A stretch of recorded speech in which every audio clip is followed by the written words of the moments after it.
그런즉 너희는 먼저 그의 나라와 그의 의를 구하라.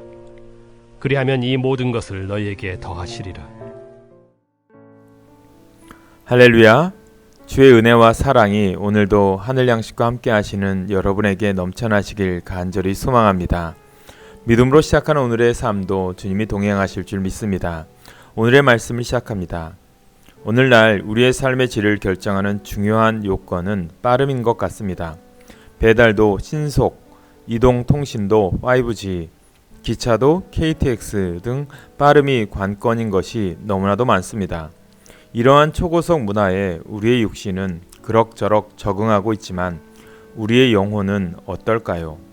교회 안에도 이런 빠른 문화가 들어와서 그런지 성도들의 신앙 모습도 굉장히 급한 듯 보입니다. 특히 기도 응답에 있어서 인내하지 못하는 모습들을 자주 봅니다. 이러한 이유로 기도는 하지만 응답받지 못한 상태에서 중도 포기하는 경우가 많습니다. 하지만 분명하게 알아야 할 것이 있습니다.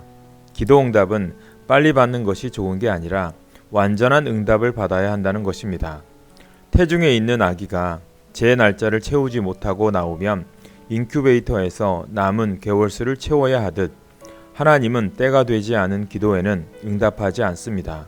그러므로 우리는 하나님께서 응답하시는 완전한 때가 있다는 것을 알아야 합니다. 무언가를 위해 기도했다면 그 때가 오기를 잠잠히 기다려야 합니다. 그렇다면 우리는 그 완전한 때를 어떻게 알 수 있을까요? 하나님은 우리가 성숙한 그리스도인이 되기를 원하십니다. 성경이 말하는 성숙한 그리스도인은 하나님의 뜻을 헤아릴 줄 아는 성도입니다. 예수님께서 이 세상에 오셔서 하나님의 뜻을 완전히 이루신 것처럼 우리에게도 하나님의 뜻을 이루고자 하는 사명감이 있어야 합니다. 이러한 사명감은 우리를 성령 충만한 삶으로 인도하며 무엇보다 하나님의 뜻을 위해 간절히 기도하게 합니다. 하나님은 빠른 구원의 역사보다 완전한 구원의 역사를 원하셨습니다. 예수님은 이러한 하나님의 뜻을 누구보다 잘 아셨습니다. 그래서 3년의 공생의 기간 동안 쉬지 않고 기도하셨고 결국 하나님의 나라를 이루셨습니다.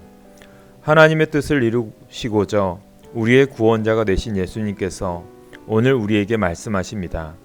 너희는 먼저 그의 나라와 그의 의를 구하라. 그리하면 이 모든 것을 너희에게 더하시리라. 오늘 우리에게 주신 이 말씀을 잘 묵상하십시오. 하나님의 뜻을 위해 간절히 기도하고 완전한 구원의 역사를 이루는 성숙한 그리스도인의 반열에 오르기를 간절히 소망합니다. 오늘의 기도 제목입니다. 주님께 뜻을 묻고 주님의 뜻대로 살게 하옵소서. 기도 응답이 있기까지 간절히 끝까지 기도의 승리자가 되게 하옵소서. 교회의 부흥과 거룩함을 지키는 그리스도인이 되게 하옵소서. 기도하겠습니다. 우리의 구원자이신 예수님을 찬양합니다.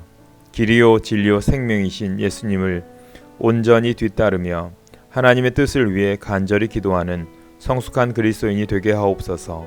오늘도 성령 충만함으로 하나님의 크신 능력을 경험하게 하옵소서. 예수님의 이름으로 기도합니다. 아멘.